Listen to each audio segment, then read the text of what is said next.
continuation of the little boy ghost. Y'all remember the story of the 5-year-old boy whose spirit came to me in midnight to help him get back to his body. I shared that story as a short video here on YouTube. Here's the continuation of the video. The moment I walked out of the house, I felt chills all over me.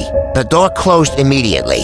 I returned to my room and began to wonder what had happened. How come the spirit of a child came to my room to knock? How come when I followed the child's spirit to his room, I found his body turned sideways and all he wanted was for me to turn back his body to the position? It was before his spirit exited, so he could gain entry back again? I couldn't sleep that night. I have heard stories of spirits that couldn't get entry into their body because their body was tempered with. One of the popular stories I heard was the story of this woman who was suspected to be a witch by her children. They lived in the heart of our village. This woman had 8 children. The youngest was 15 and the eldest of them was 40, but one after the other. The children died mysteriously until they remained 3. The 3 children noticed something. They revealed that their mother slept alone in a room that no one entered, and at night when they called her to wake, she never opened the door or answered them till daybreak. They also had bad dreams of their mother chasing them with a sword and a black calabash in her hand severally. They also talked about a blackbird that would come and perch on the roof of the house, crow 3 times, and fly off every night. It only happened when the mother slept, but when she was awake, everything was fine. So they had a plan to end the reign of their mom so they could save their life. They planned to shift her body to separate it from her spirit. If she was a witch, she would die. If she wasn't, she would survive. One evening, one of the children went under the bed and hid. A woman came into the room, locked the doors, and slept. At midnight, the bird landed. When he heard the sound of the bird outside, he quickly emerged from under the bed and dragged the mother to the floor. The woman didn't shift awake.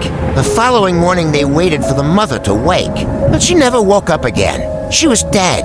Well, some believe it was witchcraft that killed her. Others felt it was just her time to die. That would have been the fate of that boy, and after remembering that story, all that came to my mind was witchcraft. The next morning, I called the parents of the boy and told them what had happened. They told me the boy had gone to school.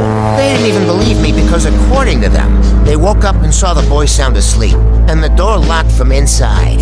The father whom I told said to me, "Speed. So you want me to believe that my son's spirit came to knock on your door, led you into our house, you turned his body. He entered back and led you out of the house, then closed the door.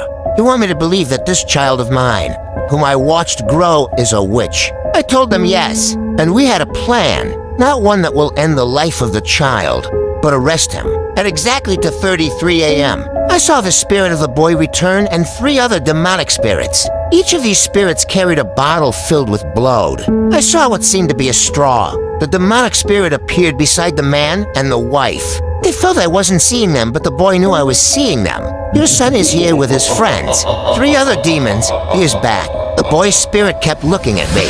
The 3 demons stared at me as well. Then suddenly the boy walked to its body and melted into it.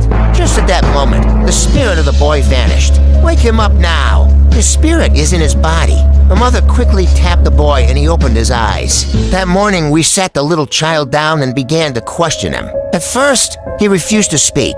The parents threatened him. I forced him as well, and then he began to talk. He told us that every night, he and his friends appear and suck the blood of his parents. Then he returns back to his body.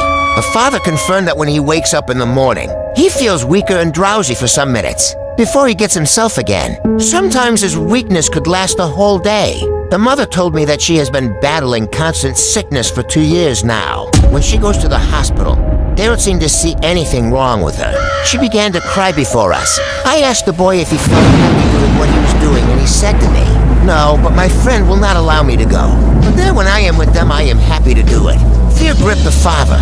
I told him that the only way to battle the witches and stop the spirit of the boy leaving his body is through natural remedies. I suggested a mixture of garlic, black pepper, and a special grounded herb, which is the main ingredient of this strong combo. They quickly got it, gave a little to the boy to drink and used some to bathe. Then they applied a little outside and around the compound, just as I instructed. That evening, the boy vomited a blood-like substance. I knew it was the first step to his deliverance. 2 nights later, I saw the same demonic spirits.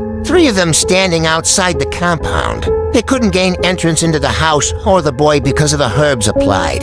I told the parents that their son was free but should be watched at all times, alongside prayers because they lacked it. One of the easiest way the devil destroys a home is through children. He knows they are vulnerable, so he uses them. This is why it is important to pray for your children at all times. If the devil gets them, he has gotten you. Be watchful.